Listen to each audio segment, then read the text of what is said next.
A lot of people ask me where I get my wood. Most of the time, I get wood for free.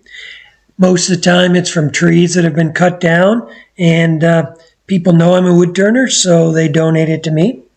But the problem or the issue with that is that wood is going to be wet, and it's going to take some time for it to dry, and it also needs to be processed. So the first step that you don't see before I turn a bowl is I've generally taken that wood, cut it up with a chainsaw, and then turned it once on my lathe, let it dry, and then finish it at a later date. And that's what this video is going to talk about. It's going to talk about the process of taking 10 pieces of wood that I received and milling them up for future bowls. Piece that had branches coming off in 3 different places. I think I'm going to make this an enclosed vessel, so it basically will be this, and I'll use, this will be the top and this will be the bottom. I'll use the whole thing, and it'll be like a donut. I think that'll turn out to be nice. So you never know. This is a piece of maple. I split it in half with beautiful coloring in the inside.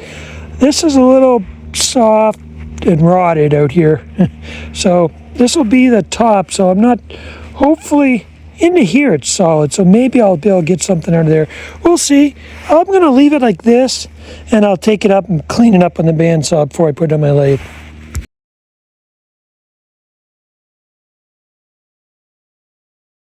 So I've already cut a piece off there, but this was a crotch piece. There was a piece coming out here. I've already cut it off. It was too heavy to lift. I saw this and thought, boy, that'll be nice. Be a nice bowl there with the crotch piece. Problem is, and there are many, is this. You can see on the other side it's been woodpeckered out there, so it's dead in pieces here. And then I've got a hole down in through here that goes down fairly deep. So really, I only have this piece out here. I don't know if I can get into this at all. I'm going to see. I'm going to flip it over and make it round from this end back here and get as big as I can and see what I'm dealing with. So that was a spalted piece. I'm not sure. I mean, that's bark there. Doesn't go deep, only about 1 inch, so I'll be okay there. Got a couple options. Could be the top, which would mean the rim would have a hole in it. Or it could be the bottom and I would turn most of it away. But either way, I'm going to make this round and we'll do something with this. It's going to have nice crotch figure in it.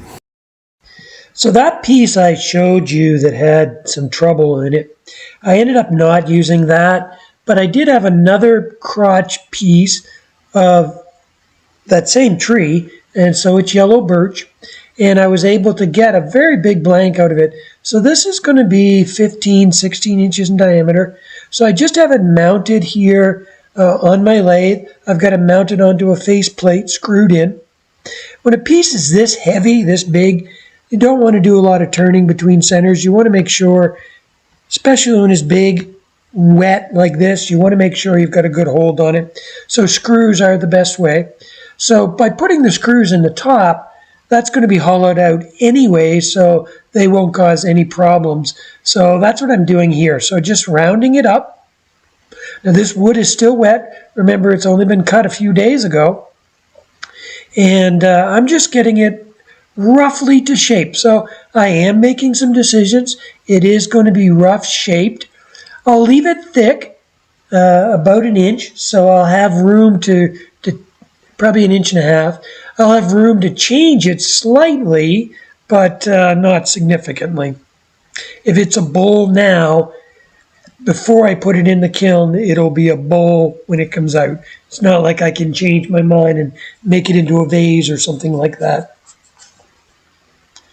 So you can see here it's cutting well. Shavings that are coming off are large. And I'm just stopping every once in a while because I don't want to make it any smaller than I have to. So I'm just checking to make sure I have no flat spots or any bark left on that I don't want. And I also you may have seen there, but I have a chainsaw cut at the top, which I'm eventually going to have to trim down as well.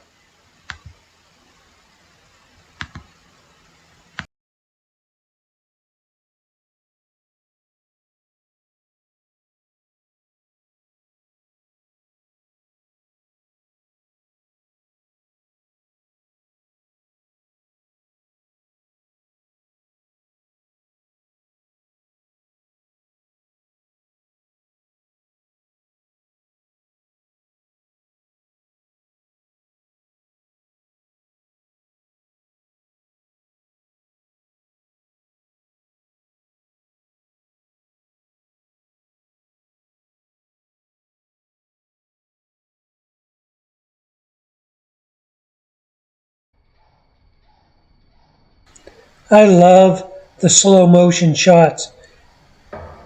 It's interesting just to see the shavings coming off the wood. You can really get a feel for exactly what's happening. The shavings are large, the wood is wet, the bowl gouge is sharp, and it's cutting very well.